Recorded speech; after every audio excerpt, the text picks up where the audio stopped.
ఇచ్చిన ప్రేమతో నడుపును ఓ పఠింప శ్రేష్ఠ గ్రంథము బైబిల్.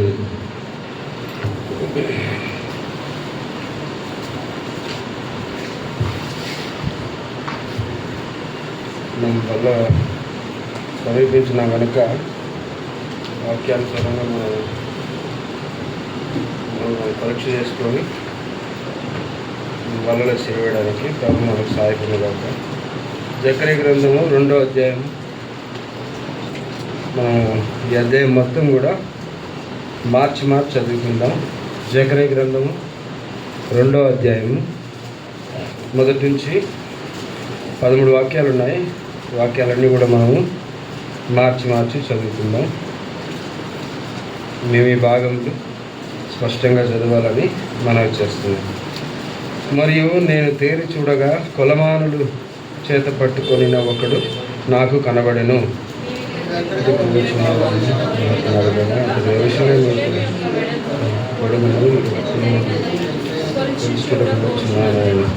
అంతటా నాతో మాట్లాడుచున్న దూత బయలుదేరగా మరి ఒక దూత అతనిని ఎదుర్కొని వచ్చెను.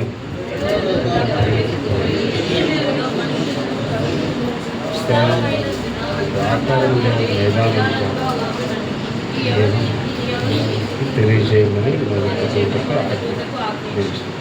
నేను దాని చుట్టూ అగ్ని ప్రాకారముగా ఉందును. నేను దాని మధ్యను నివాసినై మహిమకు కారణముగా ఉందును. ఇది యెహోవా వాక్కు. తప్పించుకున్నారండి. ఆకాశ వాయువుని ఇదే యెహోవా. బబులోను దేశంలో నివాసి వగు సియోను అచ్చటను తప్పించుకొని పొమ్ము. ఇదే యెహోవా వాక్కు. మిమ్మల్ని పుట్టినవాడు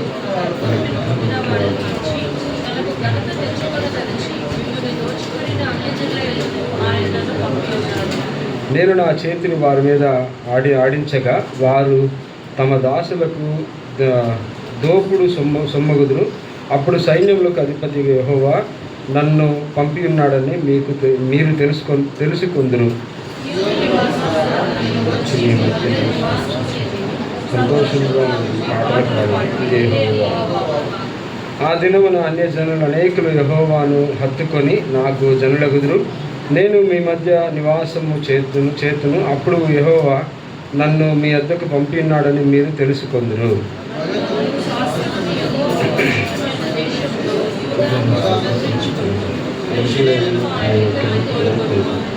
13 అందరూ కలిసి చదువుకుందాము. సకల జనులారా, యెహోవా తన పరిశుద్ధమైన నివాసం ఇచ్చున్నాడు. ఆయన సన్నిధిని మౌనులై ఉండుడి. ప్రార్థన చేసుకుందాము. ప్రభు సహాయం అవుతుంది. దయగలిగిన తండ్రి, దయగలిగిన దేవ, నిత్యనివాసి, శ్రేష్టమైన దేవ, మహోన్నతమైన తండ్రి, ఈ పాసల దగ్గర రావడానికి మరలా ఒకసారి ప్రభా తండ్రి మీరు మాకు ఇచ్చిన ధన్యకరమైన సమయాన్ని బట్టి మీకు ఎంతో వందనాలు, స్తుతులు, స్తోత్రాలు ప్రభా తండ్రి. నేను మేమందరం కూడా కలిసి ప్రభా మీ శరీరంలో మీ యొక్క మాంసం రక్తంలో ప్రభా చేయబడడానికి ప్రభా తండ్రి మమ్మల్ని ప్రభా తండ్రి నేను ఈ యొక్క శ్రేష్టమైన సమయానికి తీసుకొస్తూ వచ్చిన విధానం బట్టి మీకు ఎంతో వందనాలు, స్తుతులు, స్తోత్రాలు. ఆ రీతిగా ప్రభా ఈ సమయాన్ని దీవించండి, ఆశీర్వదించండి ప్రభా తండ్రి. చదువుకున్న లేఖన భాగాన్ని దీవించండి, ఆశీర్వదించండి ప్రభా తండ్రి. మీరే మీ పిల్లలకు ప్రభా పంచిపెడతారని బతిలాడుకుంటున్నాను ప్రభా తండ్రి. చేరి వచ్చిన ప్రతి బిడ్డను బట్టి కూడా మీకు ఎంతో వందనాలు, స్తుతులు, స్తోత్రాలు ప్రభా. రీతిగా తండ్రి నిలబడుతున్న మీ దాసుడు ప్రభా ఎందుకు పనికిరాని వాడు, జ్ఞానం లేని వాడిని ప్రభా, బుద్ధి లేని వాడిని నన్ను మీరు జ్ఞాపకం చేసుకొని ప్రభా మీ యొక్క పరిశుద్ధాత్మ దేవుని యొక్క నడిపింపులో ప్రభా తండ్రి నన్ను నడిపించమని బతిలాడుకుంటున్నాను. ఎక్కడా కూడా ప్రభా తండ్రి నేను శరీరపు ఆలోచనలు, మాటలు ఎక్కడా కూడా కనిపించకుండా ప్రభా పరిశుద్ధాత్మ దేవుని యొక్క మాటలు మాత్రమే ప్రభా తండ్రి అందరికీ వినబడేలాగిన, వాళ్ళ హృదయంలో ప్రభా తండ్రి హత్తుకొనలాగిన మీరే మాట్లాడుతున్నామని బతిలాడుకుంటున్నాను ప్రభా. మీరే కనికరించమని, కృప చూపును, దయ చూపును బతిలాడుకుంటూ నన్ను తగ్గించుకుంటూ మిమ్మల్ని హెచ్చిస్తూ మా ప్రభు, మా రక్షకుడు, మహోన్నతుడైన ప్రభు యేసుక్రీస్తు వారి ఘనమైన నామమున స్తుతిస్తూ ప్రార్థిస్తూ బ్రతిమలాడి వేడుకుంటున్నాను తండ్రి. ఆమేన్.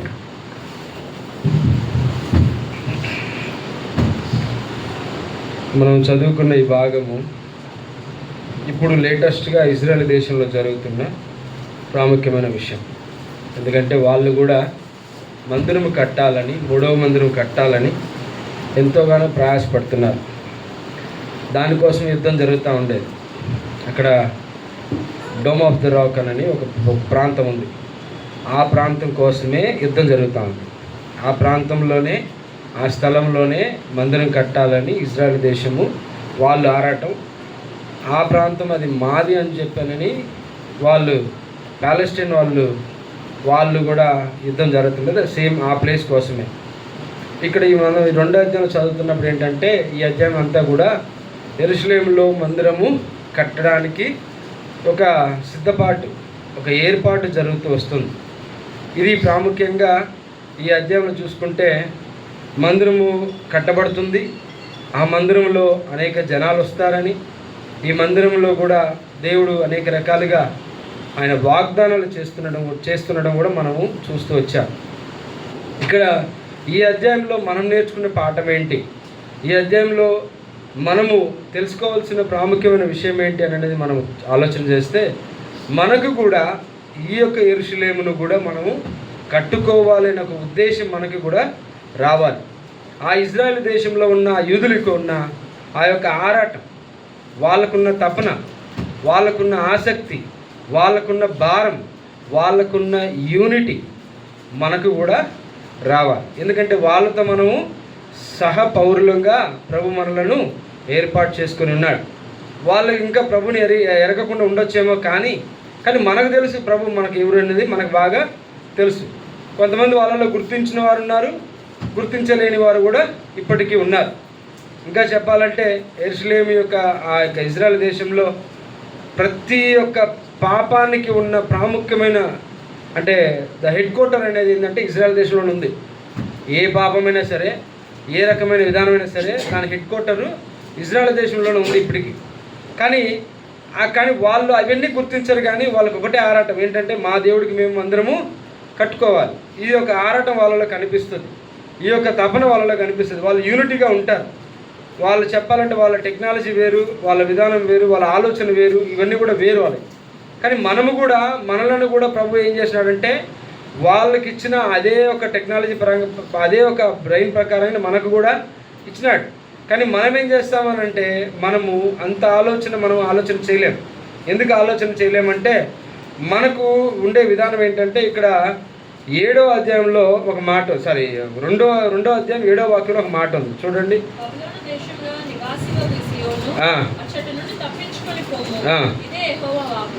ఈ చిన్న విషయమే. బబులోను దేశంలో నివాసం ఉన్న సియోను అచ్చట నుండి తప్పించుకొని పొమ్ము.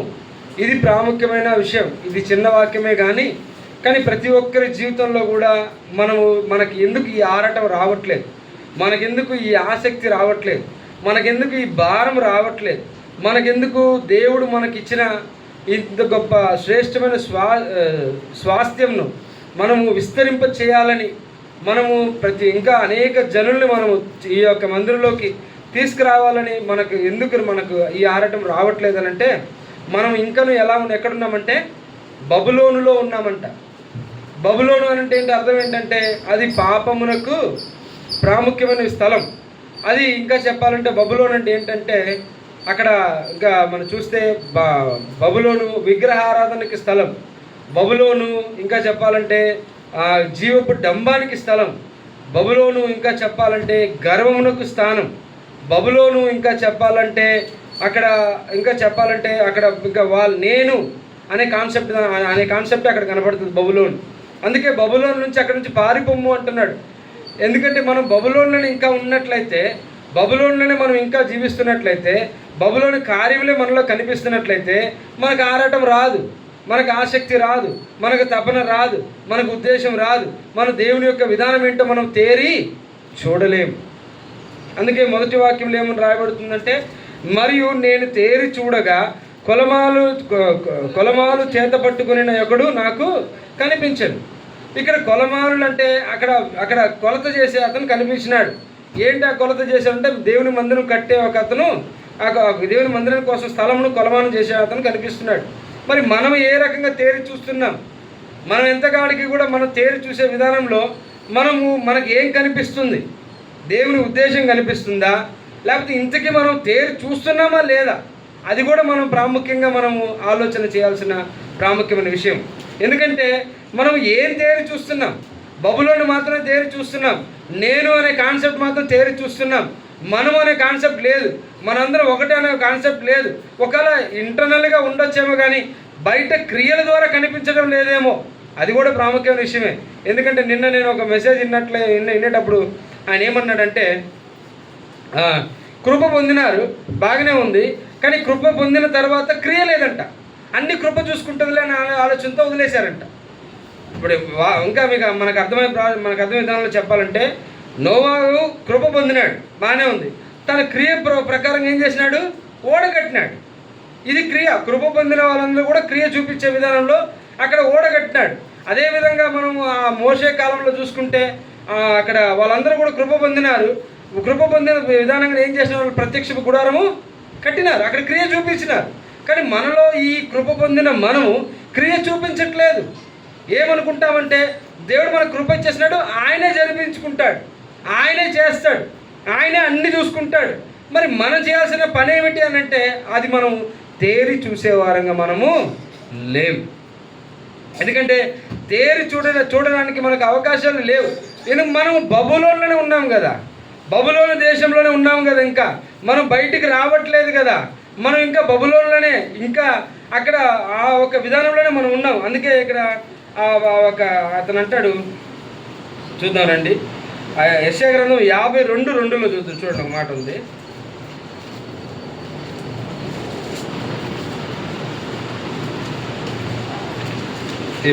చదువు.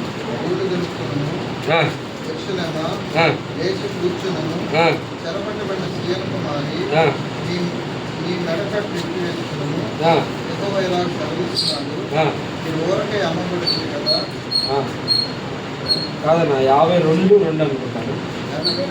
అదేనా? Okay okay okay.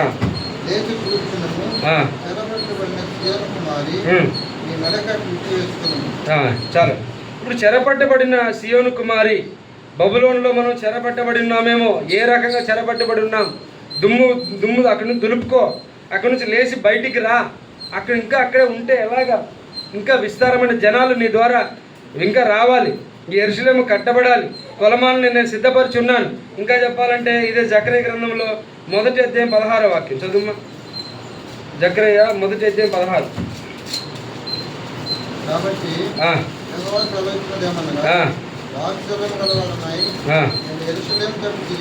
తిరిగినాను, అందులో నా మందిరం కట్టబడును.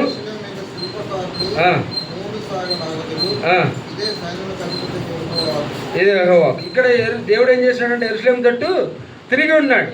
నేను అక్కడ మందిరం కట్టాలని ఆశపడుతున్నాను, నేను అక్కడ నివాసం చేయాలని ఆశపడుతున్నాను, నేను అక్కడ వాళ్ళతో పాటు సావాసం చేసి వాళ్ళతో పాటు నేను ఇంకా కలిసి ఉండాలని ఆశపడుతున్నాను.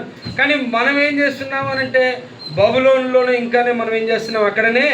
అక్కడనే ఉన్నాం. ఆ రకంగా అక్కడే మనం బబులోన్లోనే మనం జీవితకాలం అంతా కూడా నాకు ఇదే చాలు. బబులోన్ ఏంటి అంటే, ఆ బబులోనికి రాజు నెబుకద్నెజర్ ఏం ఆలోచన చేసినాడు?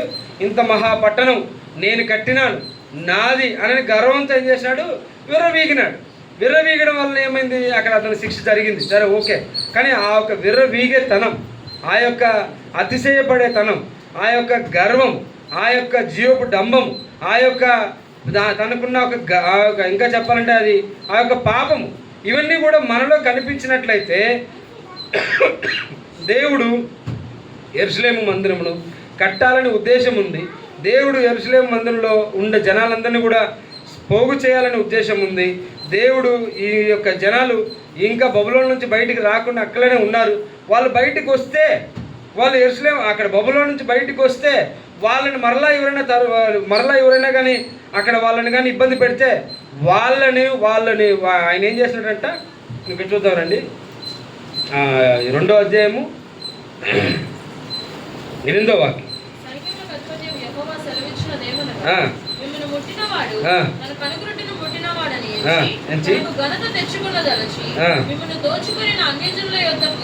ఆయన నన్ను చూడండి, ఇక్కడ మనం ఒకవేళ బబులోను దేశం నుంచి వచ్చి బయటకు వచ్చినట్లయితే, మరలా మనం ఇబ్బంది పడినట్లయితే, మనము రకరకాలుగా శత్రువుల చేత ఇబ్బంది పడేటప్పుడు దేవుడు ఇస్తున్న మాట ఏంటంటే, నువ్వు భయపడద్దు, నిన్ను ముట్టితే నా కన్నుగుడ్డును వాళ్ళు ముట్టినట్టు నేను చూసుకుంటా. కానీ ఇంత కాన్ఫిడెంట్ అయిన, నమ్మకమైన, భరోసా అయిన మాట ఇచ్చినా కూడా మనము ఇంకా బబులోనులోనే ఉన్నామేమో. ఎందుకంటే బబులోనులో మనం ఉన్నట్లయితే మనము కట్టబడలేం, మనము ఐక్యపరచబడలేం, మనము ఎత్తబడలేం, మనము ప్రభువుకి ఇష్టానుసారంగా ఉండలేం, మనము ప్రభువుతో ఏకముగా మా యొక్క బంగారు పట్టణంలో మనం నివాసము చేయలేం. ఇది ప్రభు ఇస్తున్న మాటలు.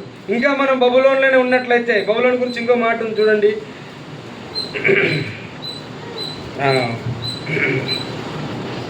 యెషయా 52:11 ఇంకా క్లారిటీగా ఉంది చూడండి.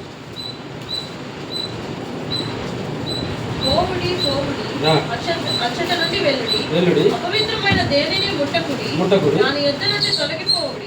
యెహోవా సేవోపకరణములను మోయవాళ్ళారా, మిమ్మల్ని మీరు పవిత్రపరచుకునండి. పోవుడి, అక్కడి నుంచి వెళ్ళిపోండి. అక్కడ ఉండొద్దు. ఎక్కడ ఉండొద్దు? బబులోనులో ఉండొద్దు. బబులోనులో ఉన్నట్లయితే మీరేమైపోతారంటే, అక్కడ ఏముందమ్మా, అపవిత్రమైన దానిని ముట్టకుడి, దాని యుద్ధ నుండి తొలగిపోడు. యెహోవా మోయవారులారా, మిమ్మల్ని మీరు పవిత్రపరచుకునండి. మనమందరం కూడా యెహోవాకు సేవోపకరణలు మోసేవారంగా ప్రభు చూస్తున్నాడు.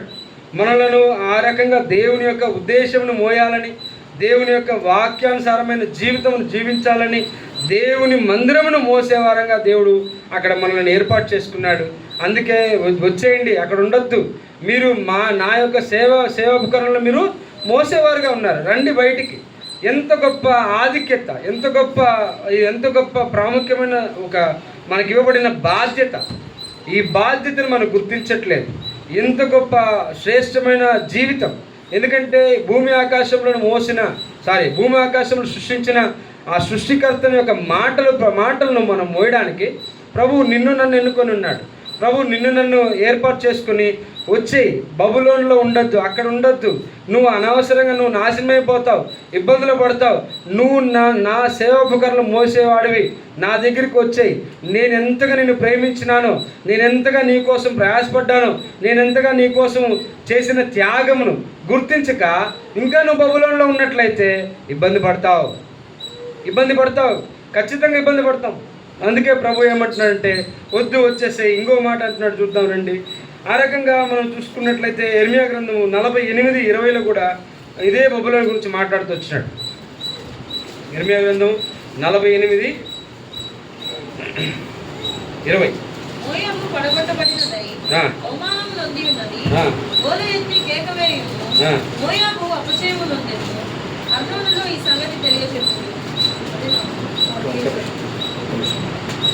ఇర్మీయా 48:20 ఒకసారి చూడమ్మా. అదే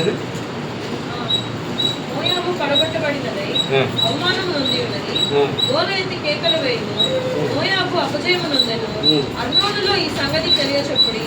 మోయాబు పడగొట్టబడినదై అవమానము నొంది ఉన్నది, గోలమెత్తి కేకలు వేయము, మోయాబు అపజయము నొందెను. మోయాబు అన్నట్లయితే మోయాబు గురించి కూడా బబులోనైనా మోయాబు అయినా రెండు ఒకటే. ఇంకా చెప్పాలంటే 51:6 ఇర్మీయా గ్రంథం 51:6.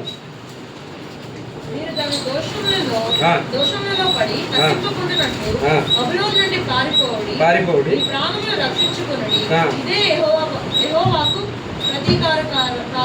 ప్రతీకార కాలము. ఇది బబులోను చేంజ్ చేయాలంటే మనము మీరు దాని దోషములలో పడి నశింపకున్నట్లు బబులోను నుండి పారిపోవుడి, మీ ప్రాణమును రక్షించుకుని. ఇది యెహోవా ప్రతీకార కాలం. అది చేసిన క్రియలను బట్టి ఆయన దానికి ప్రతీకారము చేయించున్నాడు. బబులోను చేంజ్ చేయాలి, మనం పారిపోవాలి. ఎందుకు పారిపోవాలంటే మన ప్రాణములను ఏం చేయాలి, రక్షించుకోవాలి. మన ప్రాణులను కాపాడుకోవాలి. ఎందుకంటే యెహోవా ఏం చేస్తున్నాడంటే బబులోనుకు ప్రతీకారము చేయడానికి సిద్ధంగా ఉన్నాడు. ఇవన్నీ కూడా హెచ్చరింపు మాటలు. మనము ఈ లోకంలో ఇంతకాలము జీవించిన జీవితకాలం వేరు.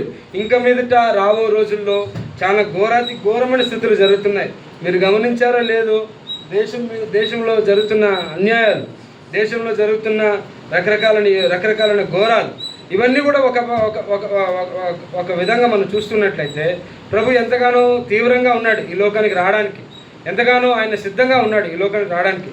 కానీ అందుకే ప్రభు ఏమంటున్నాడంటే బబులోను జీవితంలో మీరు ఉండొద్దు, బబులోను విధానంలో మీరు ఉండొద్దు, బబులోను నుంచి మీరు ఏం చేయండి, పారిపోయి ఏం చేయండి, ఎక్కడికి రండి, మీరు యెరూషలేముకి రండి, యెరూషలేములో మీరు ఏం చేయండి, కట్టబడండి. యెరూషలేమును నేను మరలా అక్కడ మందిరం స్థాపించడానికి సిద్ధంగా ఉన్నాను, నేను దాని తట్టు తిరిగి ఉన్నాను, దానిని నేను ఏం చేయబోతున్నానంటే ఆశీర్వదించబోతున్నాను, దాన్ని నేను విస్తరించబోతున్నాను, దానిని నేను ఎంతగానో దీవించబోతున్నాను, దానితో పాటు నేను సహవాసం చేయాలని ఉద్దేశం కలిగి ఉన్నాను, దానితో పాటు నేను మమేకం అవ్వాలని ఉద్దేశం నాలో ఉంది. కానీ మీరు ఏం చేస్తున్నారంటే మీరు ఇంకా బబులోనులోనే ఉన్నారు. బబులోను వద్దు, బబులోను జీవితం మనకొద్దు. ఎందుకంటే బబులోను నాశనకరమైనది. బబులోను ఎంతగానో అక్కడ మన ప్రాణమును పోగొట్టుకునే విధంగా బబులోను ఉంది. బబులోనులో మనము విగ్రహారాధన విస్తారంగా ఉన్నది. బబులోనులో మనము గర్వంతో కూడిన జనాలు అక్కడ కనబడుతున్నారు. బబులోనులో మనం చూసుకున్నట్లయితే ఇంకా చెప్పాలంటే జీవపు డంబం, అంటే పెద్ద డంబం, ఐఎమ్ ది గ్రేట్, నేనే చాలా గ్రేట్ అనే విధానంలో అక్కడ కనబడుతుంది. ఇంకా చెప్పాలంటే బబులోను ఇంకా నాశనానికి గురైనదిగా అక్కడ కనబడుతూ ఉంది. మరి మనం ఇంకనూ ఆ రకంగానే బబులోను పైపరంగా మనం చూసుకున్నట్లయితే ఇంకా చెప్పాలంటే నేనేం చేసినానంటే ఒక చిన్న వీడియో పెట్టా. ఏమని పెట్టానంటే ఫేస్బుక్లో వీడియో పెట్టా. అన్న కూడా చూసి ఏమయ్యా వీడియో కూడా పెడుతున్నావు అని అన్నాడు. ఇప్పుడు చూడండి, దేశంలో అన్ని దిక్కులా కూడా ఏం జరుగుతుందంటే బీజేపీ గెలుస్తాం, ప్రతి దిక్కు బీజేపీ గెలుస్తాం. ఏంటంటే ఎక్కడ పరిపూర్వక పక్క తగలబడుతుంది కానీ బీజేపీ గెలుస్తుంది. ఇంకా రకరకాలుగా అన్యాయాలు ఘోరాలు జరుగుతున్నాయి, అయినా బీజేపీ గెలుస్తుంది. ఏంది ఉద్దేశం, అక్కడ విధానం ఏంటి చూస్తే చాలా ఘోరం. దేశం ఏమైపోతుందంటే దిగజారిపోతుంది. రూపాయి విలువ పడిపోయింది. ఇంకా దేశంలో ఉన్న ప్రతిదీ ఇప్పుడు మనకి తెలియట్లేదు. కానీ రాబో రోజుల్లో దేశంలో మనం చాలా ఇబ్బందులు ఎదుర్కోవాల్సి వస్తుంది, చాలా ఇబ్బందులు. ఎందుకంటే దేశము దిగజారిపోతూ ఉంది కిందకి. అంటే బీజేపీ గెలిచిందని దిగజారిపోతుంది అనట్లేదు, కానీ అన్యాయం పెరుగుతుంది, అక్రమం పెరుగుతుంది, రకరకాలుగా మత విద్వేషణలు పెరుగుతున్నాయి. కానీ అయినా కానీ వాళ్ళే గెలుస్తున్నారు అని అంటే ఇప్పుడు జనాలుగా అంత ఆలోచన లేదా, జనాలు అంత ఇదిగా ఉన్నారా అనే ఒక ఆలోచన నాలో పుట్టినప్పుడు ఏం జరిగిందంటే ఒక వీడియో పెట్టాను, ఇది కరెక్ట్ కాదు, ఇలా ఉంది అని. అట్లా దేశం ఏమైపోతుందంటే మన దేశం ఇంకా చాలా ఇబ్బందులు ఎదుర్కోవాల్సి వస్తుంది. మనం ఇందాక అన్న చెప్పినట్లుగా ఆ యొక్క చిప్ గురించి మాట్లాడుతూ వచ్చినట్లుగా ఆల్రెడీ స్పెయిన్ దేశంలో అక్కడ గవర్నమెంట్ ఎంప్లాయీస్ వాళ్ళందరికీ కూడా ఇక్కడ వేస్తారు ఆ చిప్. బియ్యం గింజంత ఉంటుంది, అది ఇక్కడ వేస్తారు. ఇక్కడన్నా వేస్తారు, లేదంటే ఇక్కడన్నా వేస్తారు. ఈ రెండు దగ్గర ఎందుకు ఈ రెండు దగ్గర వేస్తారంటే ఇక్కడ మనిషికి ఇక్కడ వేడి, ఇక్కడ కానీ వేడి ఏం చేస్తే ఎక్కువగా ఉంటుంది. ఎక్కువగా ఉన్న వాళ్ళు ఏమవుతుందంటే అది తను ఏం చేసుకుంటుంది, రీఛార్జ్ చేసుకుంటుంది ఆ వేడి వల్ల. అందుకని ఇక్కడ కానీ వేస్తారు. అది త్వరగా రాబోతుంది. RFID అని చెప్పి దాన్ని రేడియో ఫ్రీక్వెన్సీ ఐడెంటిటీ కార్డ్ అని చెప్పి అది రాబోతుంది. ఇవన్నీ కూడా సిద్ధం చేస్తున్నారు జనాలకి అంతా వేయాలని. అది ఎక్కడో పరీక్ష చేయబడింది. బెంగళూరులో ఉన్న బన్నారఘట్ట అక్కడ ఉన్న పార్క్, బన్నారఘట్ట నేషనల్ పార్క్ ఉంది. ఆ బన్నారఘట్ట నేషనల్ పార్క్లో ఉన్న సింహాలకి పులులకి వేసి దాన్ని పరీక్ష చేశారు, సక్సెస్ అయింది. మన ఇండియాలోనే దాన్ని సక్సెస్ చేసింది. ఆ రకంగా అవన్నీ సిద్ధపరుస్తున్నారు జనాల్ని కంట్రోల్ చేయడానికి. ఎలాన్ మాస్క్ ఏం చేస్తున్నాడంటే బ్రెయిన్లో చిప్పి పెట్టాలని అతను ఒక తీవ్రమైన ప్రయత్నం చేస్తున్నాడు. రకరకాలుగా జనాలు ఏం చేస్తున్నారంటే విస్తారమైపోయినారంట జనాలు. వీళ్ళందరినీ కూడా ఏం చేయాలి అని అంటే ఈ 3వ ప్రపంచ యుద్ధం ద్వారా జనాల్ని కుదింపు చేయాలి అనే ఆలోచన. అంటే జనాలందరినీ కూడా ఏం చేయాలంటే చాలామందిని చంపేసి కొంతమందిని మాత్రమే, ఇంత జనాల్ని వాళ్ళు కంట్రోల్ చేయలేకపోతున్నారంట.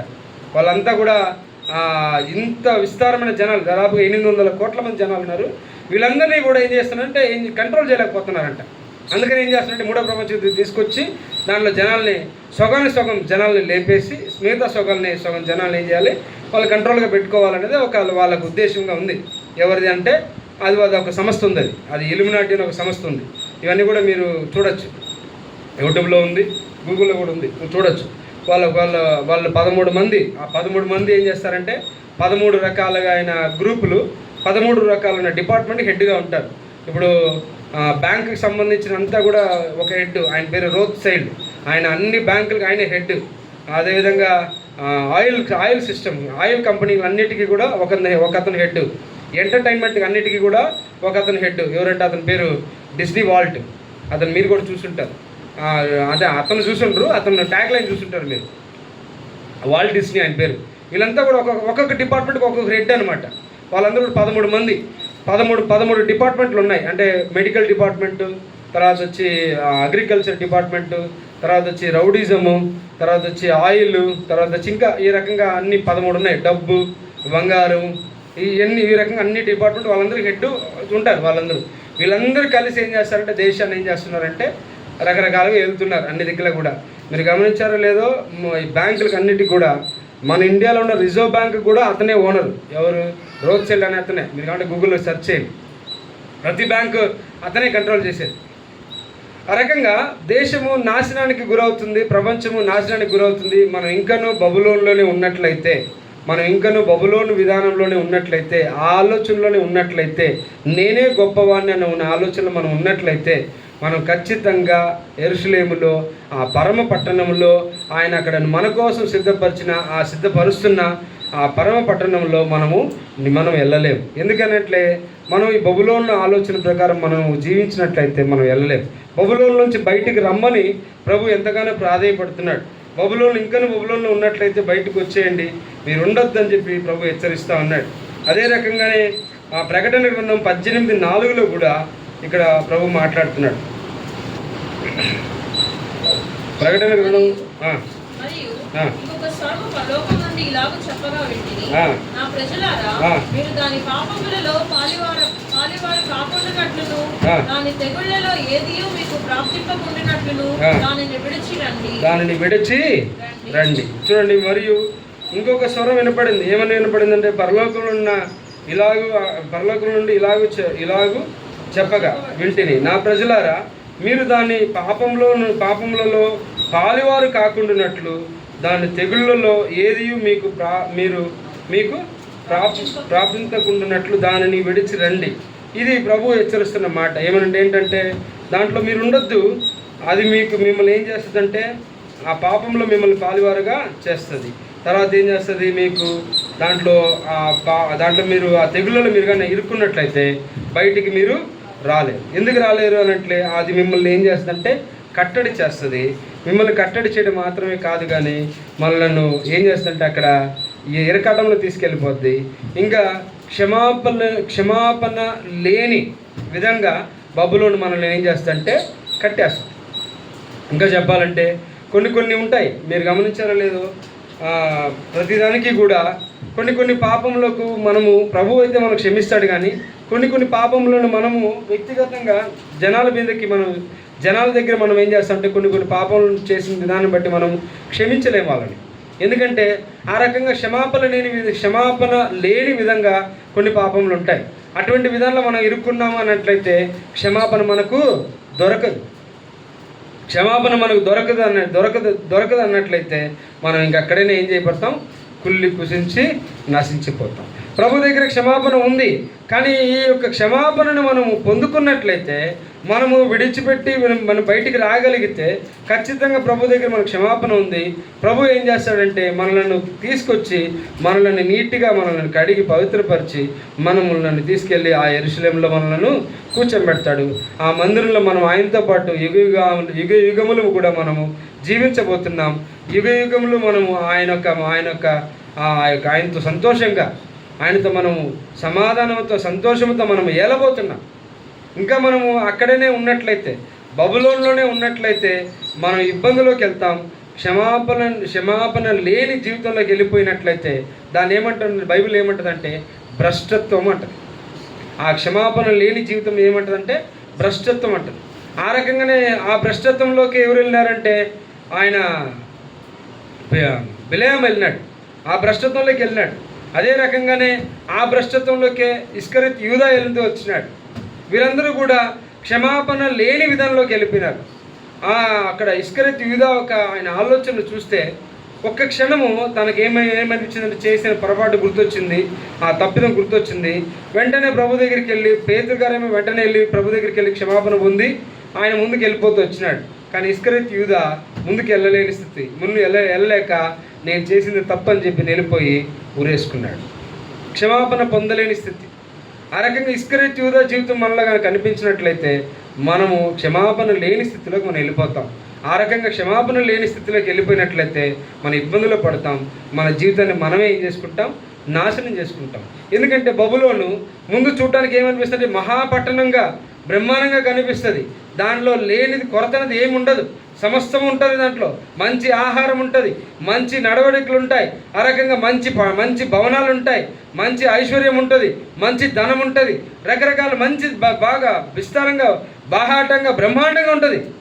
కానీ లాస్ట్కి ఆ బబులోను ఏం చేయబడుతుందంటే నాశనం చేయబడుతుంది. మనము కూడా తేరి చూసే విధానంలో ఆ బాహాటంగా లోతు చూసినట్లుగా ఆ పచ్చదనం నీట్గా కనిపిస్తుంది, ఇక్కడైతే నేను బాగుంటాను. కానీ ఆ సొదొమ గొమొర ఏం చేయబడుతుంది? కాల్చబడుతొచ్చు. మనము ఏ రకంగా తేరి చూస్తున్నాం? ప్రభువా, నాకు తేరి చూడడం తెలీదు, నేను మిమ్మల్ని మాత్రమే తేరి చూస్తాను, నాకు మీరే సాయం చేయండి అని ఒక మాట మనం అడగలిగితే, ఆయననే మనం తేరి చూసినట్లయితే, ఆ కుంటివాడు కదా అక్కడ పేతురును యోహాను తేరి చూసినట్లుగా, ఆ కుంటివాడు వాళ్ళిద్దరిని తేరి చూసినాడు, కాళ్ళు వచ్చినాయి, లేచి నడిచినాడు. మరి మనం ఎవరిని తేరి చూస్తున్నాం? మనం ఇంకా బబులోని మాత్రమే బ్రహ్మాండంగా ఉండే ఆ పట్టణాన్ని తేరి చూసినట్లయితే ఆ పట్టణం కాల్చివేయబడుతుంది, ఆ పట్టణము నాశనానికి గురవుతుంది. ఆ పట్టణము నిన్ను ఏం చేస్తుందంటే కట్టేస్తుంది, బయటికి రానికుండా. కట్టేయబడిన జీవితం ఉన్నదేమో. ప్రభు ఏం చేస్తాడంటే పారిపోండి, వచ్చేయండి, బయటకు వచ్చేయండి. ప్రభు ఇక్కడ మాట్లాడుతున్న మాటలు ఏంటంటే ఆయన విడిపించడానికి సిద్ధంగా ఉన్నాడు, కానీ మన ముందుకు రావాలి కదా.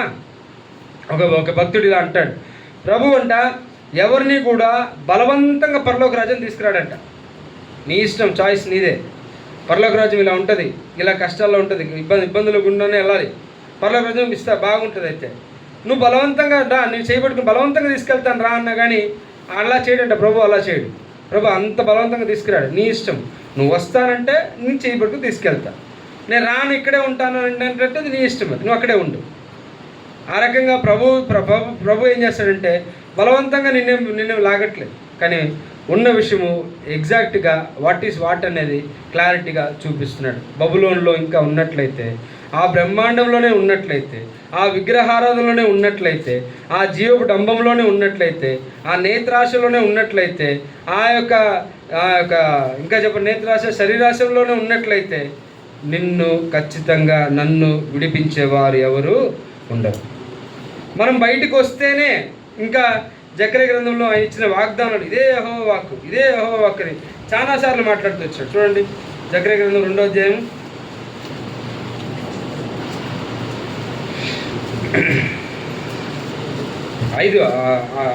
5వ వాక్యం.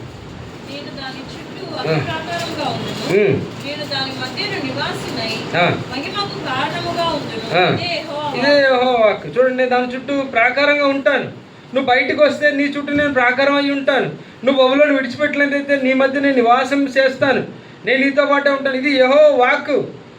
అంటే ఇది ఒక అథారిటీ, ప్రభు ఇస్తున్న అథారిటీ. నేను ఈ మాట చెప్తున్నాను నీకు, నేను నీతో పాటు ఉంటాను, బయటకు వచ్చేయి. ఇంకా అదే విధంగా ఇంకా కింద చూసుకుంటే 6వ వాక్యంలో, ఉన్నవారులారా తప్పించుకొని రండి,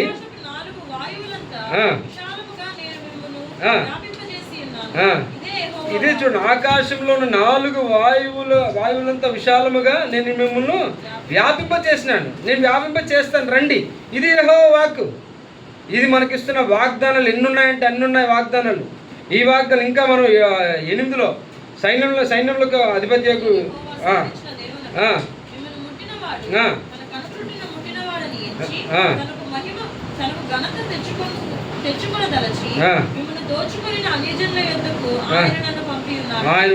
మనం ఇక్కడ మాట్లాడేంటంటే యెహోవా మిమ్మల్ని ముట్టినవాడు ఆయన కనుగుడ్డుని ముట్టినట్టు. తర్వాత మనల్ని దోచుకున్న అన్ని జనుల ఎద్దుకు ఆయన ఏం చేసినంటే మనలను వాళ్ళ ముందు ఘనతగా నిలబెట్టడానికి మనల్ని ఏం చేస్తాడంటే మనల్ని తీసుకెళ్ళి ఎక్కువ ఘనతలోకి నిలబెడతాడు. ఇది యెహోవా వాక్కు. తర్వాత నేను నా చేతిని వారి మీద ఆడించగా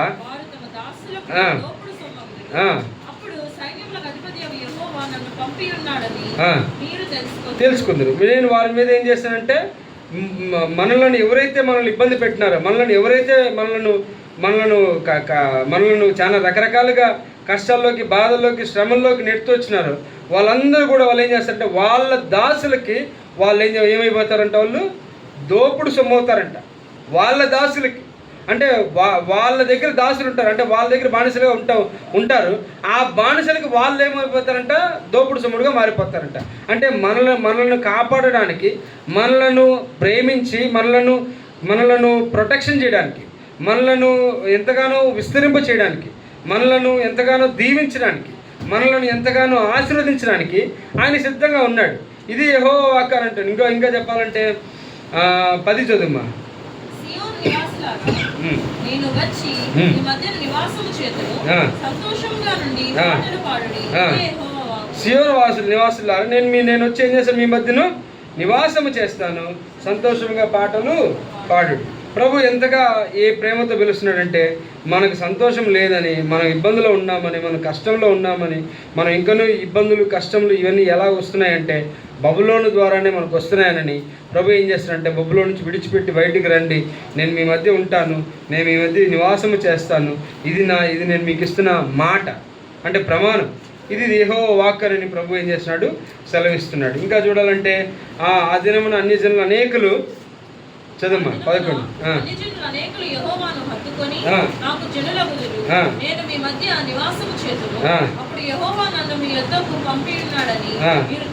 తెలుసుకుంది. చూడండి, ఇక్కడ ఈ రకంగా మనం బయటకు వచ్చినట్లయితే, మనం బబులో నుంచి బయటకు వచ్చినట్లయితే మనలను చూసి కూడా అన్ని జనులు ఏం చేయబడతారు, వాళ్ళు కూడా మనతో పాటు బయటకు వస్తారు. వాళ్ళను కూడా మనం ఏం చేసుకుంటాం, సమానంగా అందరిని కూడా మనం పోగు చేసుకొని ఐక్యమైతే ప్రభు ఏం చేస్తాడంటే మన మధ్య నివాసము చేసి అనేక మంది జనాలను మనం ఏం చేసుకుంటాం, మనం తెచ్చుకున్న వారం అవుతాం, అనేక మందిని మనం సంపాదించుకున్న వారం అవుతాం. ఎంత గొప్ప ఆధిక్యత, ఎంత గొప్ప మనకి ఇవ్వబడిన గొప్ప ఘనత ఇది. మనలను చూసి అన్ని జనులందరూ కూడా యెరూషలేముకు వస్తారన్న మాట ఏంటంటే చిన్న చిత్క మాట కాదు, అది చాలా గొప్ప మాట అది. ఎందుకంటే ఎక్కడో నశించిపోతున్న మనలను, ఎక్కడో బాధల్లో, కష్టాల్లో, కన్నీటిలో, ఇబ్బందుల్లో, రకరకాలుగా పాపములలో ఇరుక్కున్న మనలను ప్రభు విడిపించడం మాత్రమే కాదు, మనల్ని సమకూర్చడం మాత్రమే కాదు, మనలను ఏర్పాటు చేసుకోవడం మాత్రమే కాదు, మన ద్వారా ఇంకా అనేక జనాలను కూడా ప్రభు ఏం చేస్తున్నాడు, తీసుకురాబోతున్నాడు. దీనికి మనము ఒప్పుకోవాలి. అవును ప్రభువా, నా ద్వారా మీరు ఎవరినైతే తీసుకురావాలనుకుంటున్నారో, అది నా బంధువుల, నా ఫ్రెండ్సా, నా స్నేహితుల, లేకపోతే నా ఇరుగు పొరుగు వారా, నా వీధిలో ఉండేవాళ్ళ, లేకపోతే నా ఇంటి వెనకింటి వాళ్ళ, నా ముందింటి వాళ్ళ, పక్కింటి వాళ్ళ, ఎవరో ప్రభా నాకు తెలియదు, కానీ మీకు బాగా తెలుసు కాబట్టి నేను బబులో నుంచి బయటకు వస్తున్నాను, నేను సిద్ధంగా ఉంటున్నాను, నేను నాతో పాటు మీరు రండి, మీరు నాలో ఉండి నివాసం చేస్తానని చెప్పి యెహోవా వాక్కు అని చెప్పినారు కదా. నాలో నివాసం చేసినట్లయితే ప్రభా, నా ద్వారా అనేక మంది కూడా ఏం చేస్తారు, రాబోతున్నారు, యెరూషలేముకి రాబోతున్నారు. యెరూషలేము కట్టబడుతుంది, ఒకటి కట్టబడడం మాత్రమే కాదు, కానీ యెరూషలేములో మనము యెరూషలేములో ఉన్న మందిరంలో మనం చేర్చబడబోతున్నాం. చేర్చబడడం మాత్రమే కాదు, కానీ మనము ద్వారా ఇంకా అనేకులు కూడా ఈ యొక్క యెరూషలేము మందిరంలో చేర్చబడబోతున్నారు. యెరూషలేము మందిరంలో అనేక మంది చేర్చబడబోతున్నారు అన్నట్లయితే దానికి రీజన్ ఏంటి అంటే ప్రభు ఇస్తున్న వాక్కు. ఆ ప్రభు ఇస్తున్న వాక్కుని మనం గట్టిగా పట్టుకున్నట్లయితే బబులోను నుంచి మనం ఈజీగా బయటికి రాగలం. బబులోన్లో ఉన్న ఒక మహాబ్రహ్మాండమైన పట్టణం, అది బ్రహ్మాండంగా కనిపిస్తుంది, కానీ దాంట్లో విగ్రహారాధన ఉంది, దాంట్లో గర్వం ఉంది, దాంట్లో జీవపు డంబం ఉంది, దాంట్లో నేత్రాశ ఉంది, దాంట్లో రకరకాల పాపాలు ఉన్నాయి. అవన్నీ కూడా ప్రభు ఏం చేస్తున్నాడంటే విడిచిపెట్టి రండి, లేకపోతే దాంట్లో నుంచి పారిపోండి, దాంట్లోంచి బయటికి రండి. అది మిమ్మల్ని నాశనం చేస్తుంది, అది మిమ్మల్ని ఇబ్బంది పెడుతుంది, అది మిమ్మల్ని మీ ప్రాణమును ఏం చేస్తుందంటే తీసేస్తుంది. దయచేసి వద్దు, అది వదిలేసి రండి అని చెప్పి ప్రభు ఏం చేస్తున్నాడంటే తన 2 చేతులతో ప్రేమతో చాచి మనలను పిలుస్తున్నాడు. ఆ రకంగా మనం రాగలిగితే యెరూషలేము కట్టబడుతుంది. యెరూషలేము మహాపట్టణంగా మారి అనేక జనాలు రాబోతున్నారు. ఇది మనకున్న ఫ్యూచర్, మన ఫ్యూచర్ ఇదే, మన గురి ఇదే, మన యొక్క జీవితం యొక్క గమ్యం ఇదే. ఈ మహాపట్టణం, యెరూషలేములో ఉన్న మహాపట్టణంలో మనము చేరబోతున్నామన్నది గొప్ప సంతోషకరంగా మనం ఆ గొప్ప పాటను పాడాలని ప్రభు ఏం చేస్తున్నాడు, ఇష్టపడుతున్నాడు. అంతేమాత్రం కాకుండా లాస్ట్ చూసుకుంటే 12వ వచనం చదువుమా. మరియు తనకు స్వాస్థ్యమని యెహోవా ప్రతిష్ఠితమైన దేశంలో యూదాను స్వతంత్రించుకొనును. యెరూషలేమును ఆయన ఇకను కోరుకొను. చూడండి ఏమంటే స్వాస్థ్యం అంట మనము, మరియు తనకు స్వాస్థ్యమని యెహోవా ప్రతిష్ఠితమైన దేశంలో యూదాను యెరూషలేమును ఆయన ఏం చేసినట్ట కోరుకుంటాడు. మనము ఆయన ఇష్టానుసారంగా అంటే ఆయనకి స్వాస్థ్యంగా చేయబడిన మనము ఎంత ఘనత పొందిన వారం అంటే ఈ మాటను బట్టి మనం ఎంత ప్రతిష్టంగా మనము ప్రభు మనల్ని ఎంతగా ప్రతిష్ఠించుకున్నాడంటే, ఎంతగా ఏర్పాటు చేసుకున్నాడంటే, అది నాకు మాటలలో నాకు దాన్ని ఫుల్ఫిల్ చేయడం నాకు రావట్లేదంటే అది మాటలలో ఫుల్ఫిల్ చేయలేము. ఎవరు కూడా ఫుల్ఫిల్ చేయలేదు ఈ మాటను. ఎందుకంటే ఇది దేవుడు ఇస్తున్న ప్రేమ, దేవుడు చూపిస్తున్న ప్రేమ, దేవుడు మన మీద ఉంచిన గొప్ప కృప, కనికరం, కటాక్షం, వీటన్నిటికీ కూడా మనం మాటలలో మనం ఏమీ కూడా చేయలేం, దాన్ని ఫుల్ఫిల్ చేయలేం. మన జీవితం ద్వారా కూడా మనం ఫుల్ఫిల్ చేయలేం. ఎందుకంటే అది ఆయన అంత పెద్ద ఆలోచన, అంత పెద్ద గొప్ప ఆలోచన, ఆయన మైండ్ సెట్ అటువంటిది. చాలా పెద్ద మైండ్ సెట్ ఆయన. ప్రతి మనిషి అక్కడ నల్లోడా, తెల్లోడా, వాడ, ఈడ, కుంటోడా, గుడ్డోడా కాదు, అందరూ రావాలి. అందరినీ ప్రభు ఎన్నుకున్నాడు. ప్రభు అందరినీ సమానంగా సమకూర్చి మనల్ని సరిచేసి ప్రభు ఏం చేయబోతున్నాడంటే ఆ మహాపట్టణంలో తీసుకురాబోతున్నాడు. ఆ మహాపట్టణం మన కొరకు సిద్ధంగా ఉంది. తర్వాత మనం అక్కడంతా కూడా మనం ఏం చేస్తున్నామంటే అక్కడ 13వ వాక్యంలో సకల జనులారా యెహోవా తన పరిశుద్ధమైన నివాసం విడిచి వస్తున్నాడు, ఆయన సన్నిధిని మౌనులై ఉండుడే. రాబోతున్నాడు, మనల్ని పైకి తీసి మనలను ఆ పట్టణంకి తీసుకెళ్ళబోతున్నాడు. మనం సిద్ధంగా ఉండాలని మనం మౌనంగా మనం ఈ యొక్క బబులోనులోంచి బయటకు వచ్చినట్లయితే, బబులోనులో నుంచి మనము ఇంకా ఆ యొక్క పాపంలో నుంచి బయటకు వచ్చినట్లయితే, ఏదైతే ఉన్నదో మన చూపు ద్వారా, మన మాటల ద్వారా, మన ఆలోచనల ద్వారా, మన ప్రవర్తన ద్వారా మనలో బబులోను కనిపించినట్లయితే మనము బలలో చేయడానికి మనం చేయి వేయకుండా మనం కాపాడుకోవడమే కరెక్ట్. ఒకవేళ మనము బబులోను లేదు, నేను బయటకు వస్తున్నాను, నాకొద్దు ఈ బబులోని జీవితం, నాకొద్దు, నేను బయటకు వస్తున్నాను ప్రభా, తీసుకున్న తీర్మానాన్ని బట్టి, ప్రభు మనతో మాట్లాడిన విధానాన్ని బట్టి, మనం తీసుకున్న తీర్మానాన్ని బట్టి ఖచ్చితంగా ప్రభు దగ్గర మనం సమర్పించుకొని ఒప్పుకొని విడిచిపెట్టినట్లయితే ఖచ్చితంగా బలలో మనము చేయడానికి ఇష్టంగా మనం ముందుకు వెళ్దాం. ఎవరైతే మనం అందరం కూడా ఇప్పుడు చేతులు ఎత్తండి, మీకు మళ్ళీ మీ సమీపంగా వస్తుంది అన్నప్పుడు ఆ చేతులు ఎత్తి చూపించే విధానం ఏంటంటే నేను బబులోన్ని విడిచిపెట్టినాను అని చూపించడమే. ఏ బల్ల మీ దగ్గరికి వస్తుందంటే రక్తము, దేవుని యొక్క రక్తం మీ దగ్గరికి వస్తుందంటే నేను బబులోన్ని విడిచిపెట్టినాను, తీర్మానం తీసుకున్నాను, బబులోంచి బయటకు వచ్చినానని చూపించడమే. ఆ రకంగానే అందుకే ప్రభు పైనుంచి చూస్తుంటాడు. ఎవరైతే బబులోన్ని విడిచిపెట్టినారో, ఎవరైతే ఇంకా విడిచిపెట్టలేదో, ఏ రకంగా బబులోన్లో ఉన్న ఏ పాపము మనలో ఉన్నదో, బబులోన్లో ఉన్న ఆ జీవపు డంబం మనలో ఉందా, లేకపోతే విగ్రహారాధన మనలో ఉందా, లేకపోతే గర్వం మనలో ఉందా, లేకపోతే ఇంకా ఏ రకంగా బబులోన్లో ఇంకా మీరు చూసుకున్నట్లయితే మన సమయం లేదు కాబట్టి మనం ధ్యానించుకోవడానికి, లేకపోతే బబులోన్ నుంచి ఇంకా చాలా ఉన్నాయి చెప్పడానికి. ఆ రకంగా బబులోన్ నుంచి మనము నాశనకరమైన విధానంలో ఉన్నట్లయితే మనం బలను చేయడానికి మనం అర్హులం కాదు. అందుకే అక్కడ మొదటి కొరింథీయులకు రాసిన పత్రిక 11వ అధ్యాయము 28వ వాక్యం అందరం కలిసి చదువుకుందాం. మొదటి కొరింథీయులకు రాసిన పత్రిక 11వ అధ్యాయం 28వ వాక్యం మనందరం కలిసి చదువుదామా? కాబట్టి ప్రతి మనుషుడు తను తాను పరీక్షించుకునే వాళ్ళను అలాగూ చేసి ఆ రొట్టెను తిని ఆ పాత్రలోనిది త్రాగవలను. ఇది పరీక్ష చేసుకోవాల్సిన అవసరం. మనల్ని మనమే పరీక్ష చేసుకోవాలి. వీళ్ళని పరీక్ష చేయడానికి మనకైతే ముందుంటుంది, కానీ ఆలోచనలు ముందొస్తాయి. కానీ అది ప్రభువు ఇష్టపడ్డాడు. నిన్ను నువ్వు పరీక్ష చేసుకొని ఆయన అంటాడు. ఆ రకంగా మనల్ని మనం ఏం చేయాలి? పరీక్ష చేసుకోవాలి. మనమే పరీక్ష చేసుకున్నట్లయితే ఈ యొక్క దేశం, ఈ యొక్క ప్రపంచం అంతా కూడా ఏమైపోతుందంటే నాశనానికి గురవుతుంది. ఆ నాశనానికి గురయ్యే విధానంగా మనం ఎత్తబడాలి. మనం ప్రభు దగ్గర మనం హాయిగా సంతోషంగా ఉండాలి. ఆయన మనలో నివాసం చేయాలని ఎంతగానో ఇష్టపడుతున్నాడు. ఆ రకంగా ఎత్తబడడానికి మనం సిద్ధపడదాం.